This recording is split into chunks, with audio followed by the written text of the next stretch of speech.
Amis peintres et stratèges, bonjour. Salut. Et bienvenue dans cette courte vidéo d'annonce qui va nous servir à vous inviter à nous rejoindre pour le prochain défi Farhammer, les défis qui se passent sur Tabletop Simulator.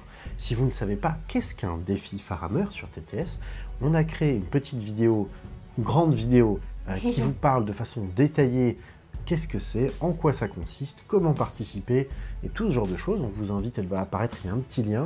Pour ceux qui savent déjà ce que c'est, eh bien on va justement vous parler de celle-ci en particulier.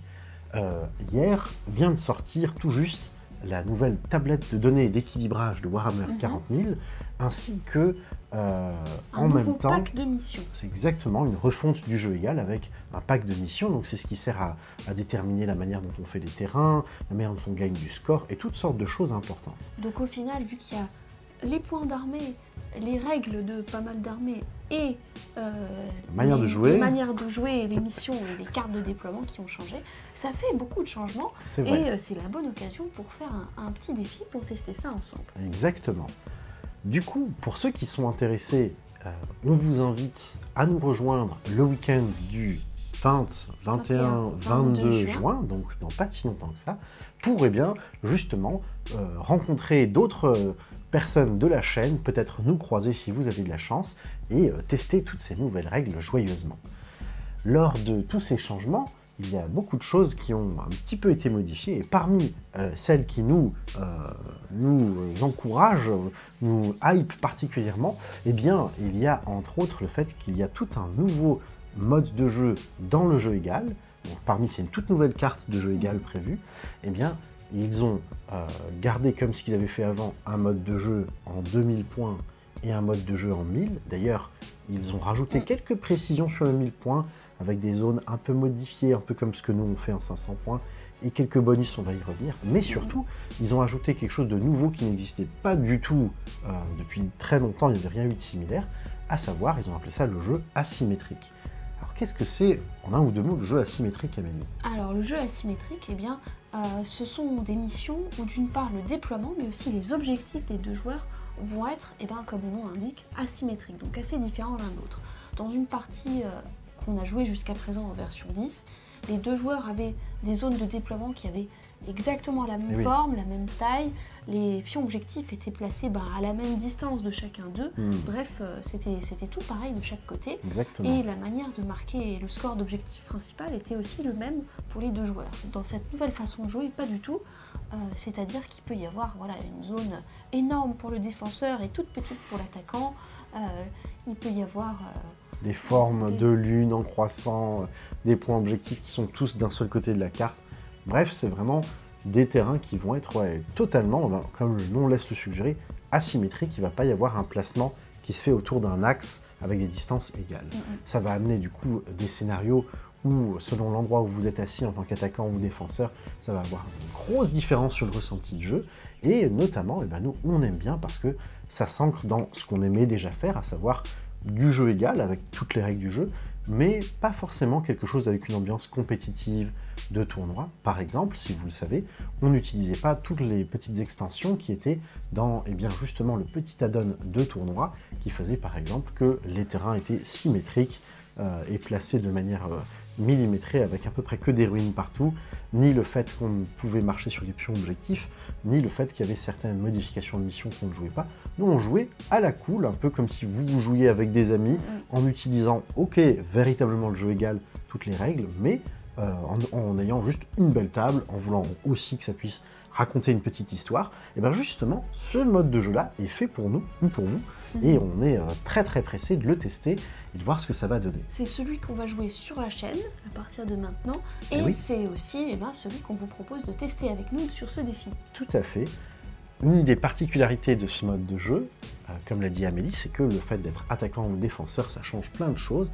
Par exemple, si jamais vous êtes le joueur attaquant, vous devez placer toute votre armée dès le début. Oh, ça se passe pas comme ça d'habitude sur Warhammer 40 000 dans le temps, mais pour vous dédommager de ça, vous êtes sûr de jouer en premier. C'est quand même, ça fait une grosse différence par rapport à ce dont on a l'habitude, et ça, je pense que ça va être assez rigolo. Ce nouveau pack de missions rajoute aussi des règles particulières de construction de liste.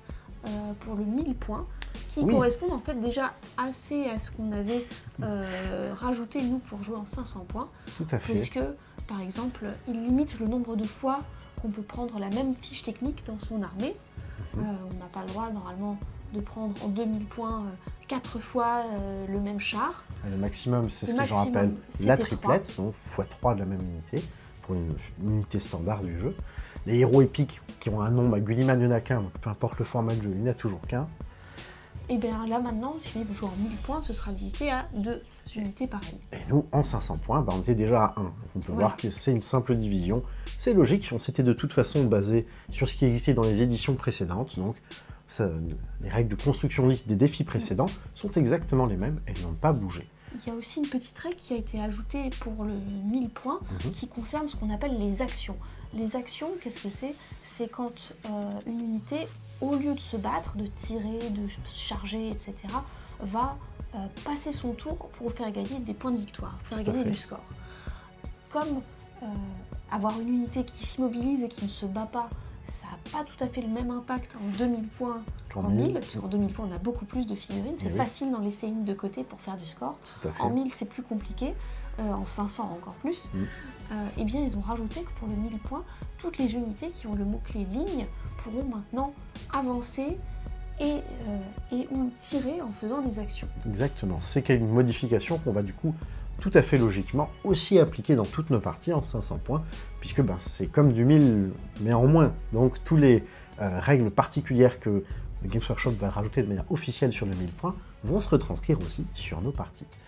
On va utiliser l'intégralité des nouvelles règles qui vont sortir dans ce nouveau paquet de cartes. On est très pressé et très content de pouvoir tester que ce soit les petits terrains asymétriques, les nouvelles manières de gagner des missions secondaires avec du score, et il y a une nouvelle mécanique de jeu, celle en anglais de Challenger. Je ne sais pas quelle est la traduction française d'ailleurs de ce... On attend encore d'avoir les cartes en vrai dans les mains, donc pour l'instant oui, on utilise les mots un peu anglais. Et de quoi s'agit-il? Challenger, ça va, ça se dit aussi en français. C'est vrai, c'est compréhensible.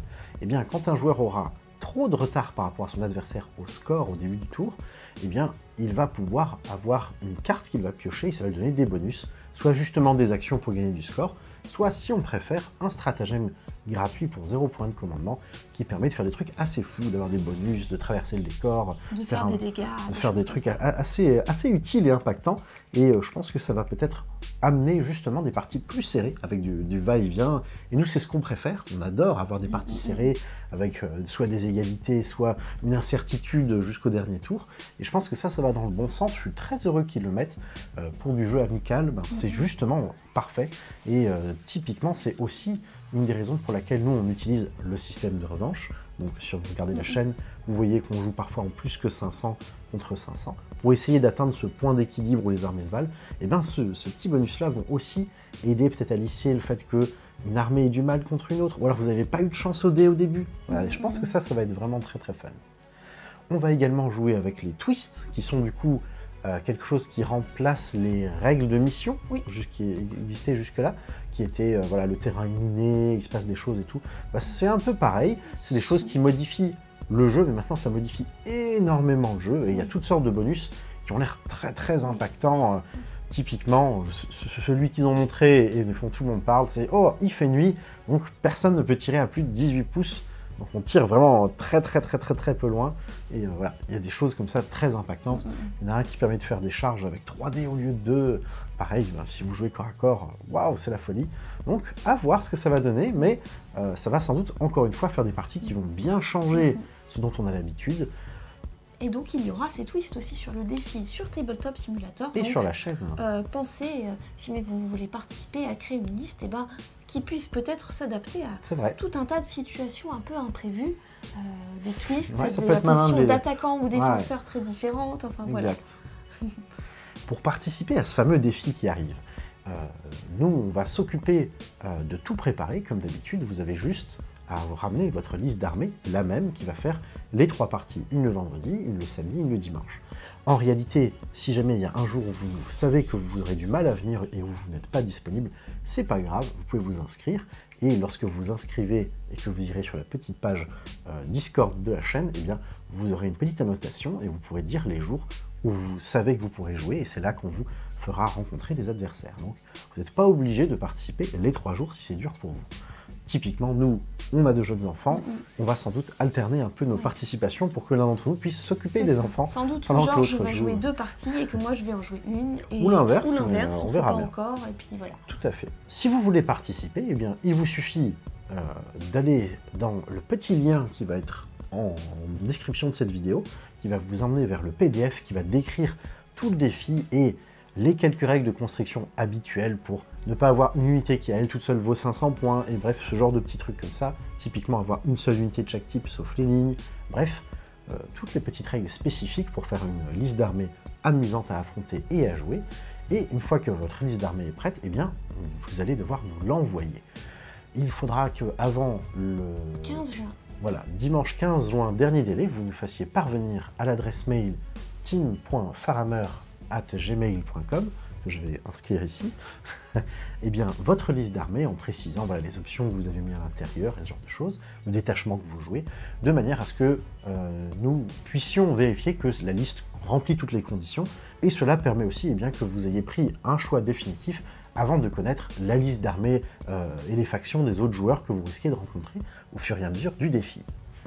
Et voilà, je crois qu'on a déjà à peu près tout dit.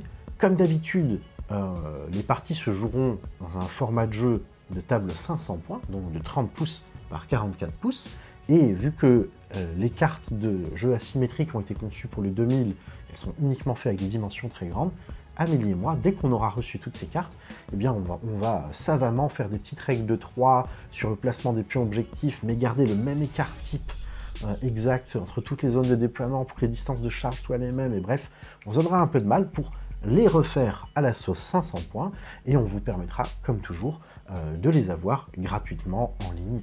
On en fera peut-être imprimer quelques-unes en vrai, qu'on fera gagner à des viewers de la chaîne. Ça avait bien fonctionné la dernière fois.